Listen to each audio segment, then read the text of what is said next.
मैं doctor Manoranjan Singh, assistant professor in public administration, government arts college Kota. आज हम लोक प्रशासन के महान विचारक हेनरी फेयोल के बारे में बातचीत करेंगे। हेनरी फेयोल को क्लासिकी सिद्धांत का पिता कहा जाता है, फादर ऑफ क्लासिकल थ्योरी। क्लासिकी सिद्धांत का पिता हेनरी फेयोल, और ये फ्रांस में एक खान अभियंता थे और 32 साल तक इन्होंने काम किया। 32 साल के इस कार्यकाल के दौरान इन्होंने अनुभव किया कि कुछ प्रशासकीय कौशल को अगर अपनाया जाए तो संगठन में उत्पादन को बढ़ाया जा सकता है। और इन्होंने अपने 32 साल का अनुभव है, उस अनुभव को एक पुस्तक में समाहित किया। यह पुस्तक 1929 में आई। नाम था जर्नल एंड इंडस्ट्रियल मैनेजमेंट, लेकिन यह फ्रेंच भाषा में यह पुस्तक 1916 में प्रकाशित हो चुकी थी। 1929 में यह इंग्लिश भाषा में। हेनरी फेयोल का जो चिंतन है, उस चिंतन को हम 3 रूपों में देखते हैं। Number 1, activities of industrial undertakings, औद्योगिक उपक्रमों की गतिविधियां। नंबर 2, एलिमेंट्स ऑफ एडमिनिस्ट्रेशन, प्रशासन के तत्व। नंबर 3, प्रिंसिपल्स ऑफ एडमिनिस्ट्रेशन, प्रशासन के सिद्धांत। अगर एक्टिविटीज ऑफ इंडस्ट्रियल अंडरटेकिंग्स की बात की जाए तो हेनरी फेयोल कहते हैं कि कोई भी संगठन निम्न गतिविधियों का संचालन करता है, जिसका मैंने एक सेट फॉर्मूला विकसित किया है, TCFASM। T for technical activities, तकनीकी गतिविधियां। C फॉर कमर्शियल एक्टिविटीज,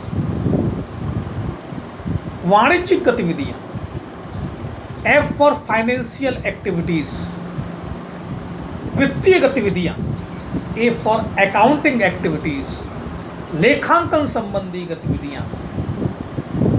और S फॉर सिक्योरिटी एक्टिविटीज, सुरक्षा संबंधी गतिविधियां। M फॉर मैनेजरियल एक्टिविटीज, प्रबंधकीय गतिविधियां। इन गतिविधियों में सबसे महत्वपूर्ण हेनरी फेयोल प्रबंधकीय गतिविधि को मानते हैं। और अच्छे प्रबंधन के लिए हेनरी फेयोल कहते हैं कि POCCC, POCCC को अपनाना बहुत जरूरी है। P for planning, O for organising, C for command, C for coordination और C फॉर कंट्रोल। नंबर 1, इसमें जो प्लानिंग की बात, P फॉर प्लानिंग, योजना बनाना। हेनरी फेयोल एक अच्छी योजना के लिए कहते हैं कि एक अच्छी योजना में लोचशीलता होनी चाहिए, एक अच्छी योजना में सटीकता होनी चाहिए, एक अच्छी योजना में सततता होनी चाहिए और एक अच्छी योजना में एकता होनी चाहिए। एकत्व, सततता, लोचशीलता एवं सटीकता एक अच्छी योजना के लिए अति आवश्यक है। संगठन, पहला प्लानिंग, दूसरा ऑर्गेनाइजिंग, संगठन। संगठन के बारे में हेनरी फेयोल कहते हैं, संगठन क्या है? Build up a dwell structure of the undertaking, किसी उपक्रम के लिए एक दोहरा तंत्र को खड़ा करना। मानवीय और मटेरियल, ह्यूमन एंड मटेरियल, मानवीय एवं भौतिक, दोनों को मिला करके एक ढांचा संगठन कहलाता है। तीसरा है कमांड। कमांड आदेश देना। कार्मिकों के बीच में गतिविधियों को मेंटेन करने के लिए आदेश दिया जाता है। अगला है कोऑर्डिनेशन, समन्वय स्थापित करना।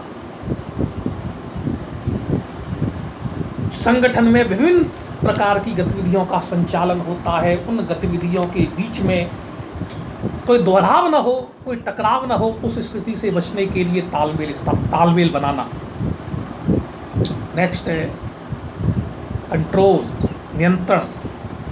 संगठन में कार्मिकों के बीच किसी तरह का विचलन न हो, कार्य में कोई परेशानी ना आए और कार्य करने में कोई बाधा उत्पन्न हो, इसके लिए नियंत्रण स्थापित किया जाता है। इसके अलावा एक संगठन को कुशलतापूर्वक संचालित करने के लिए कुछ प्रबंधकीय कौशल की आवश्यकता होती है। इस प्रबंधकीय कौशल को स्थापित करने के लिए हेनरी फ्योल ने 14 सिद्धांत दिए। इनका विवरण इस प्रकार है। डिवीजन ऑफ वर्क, कार्य विभाजन, अथॉरिटी एंड रेस्पॉन्सिबिलिटी,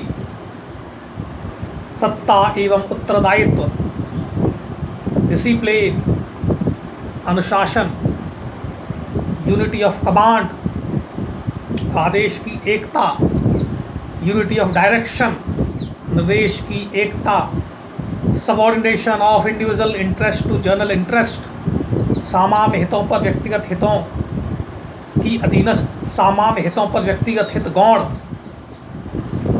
रेम्यूनरेशन, वेतन भत्ते, सेंट्रलाइजेशन, केंद्रीकरण, scalar chain, line of authority, scalar श्रृंखला, सत्ता की रेखा, ऑर्डर, व्यवस्था, इक्विटी, समता, stability of tenure of personnel, कार्मिकों के कार्यकाल में स्थायित्व, इनिशिएटिव, पहल, एस्पिटी कोर, सहयोग की भावना।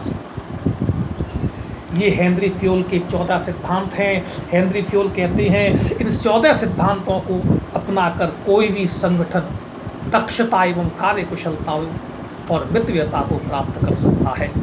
इस प्रकार हेनरी फ्योल ने अपने इस 14 सिद्धांतों के द्वारा संगठन को कार्यकुशल एवं मितव्यय बनाने के लिए महत्वपूर्ण योगदान दिया। उनका लोक प्रशासन एवं मैनेजमेंट प्रबंधन के क्षेत्र में उनका योगदान महत्वपूर्ण है। यहाँ मैं एक चीज स्पष्ट कर देना चाहता हूँ। Father of classical theory Henri Fayol, शास्त्रीय सिद्धांत के पिता Henri Fayol, father of scientific management Taylor, वैज्ञानिक प्रबंधन के पिता टेलर, और father of management Oliver Sheldon, father of management Oliver Sheldon, and father of public administration, लोक प्रशासन के पिता वुडरो विल्सन। ये कुछ महत्वपूर्ण तथ्य हैं। उपर्युक्त योगदान के बावजूद भी हेनरी फ्योल की आलोचना निम्न बिंदुओं पर की जाती है। पहला बिंदु यह है कि इन्होंने सिद्धांतों का बिना वैज्ञानिक आधार पर सार्वभौमिकरण कर दिया, जो गलत है।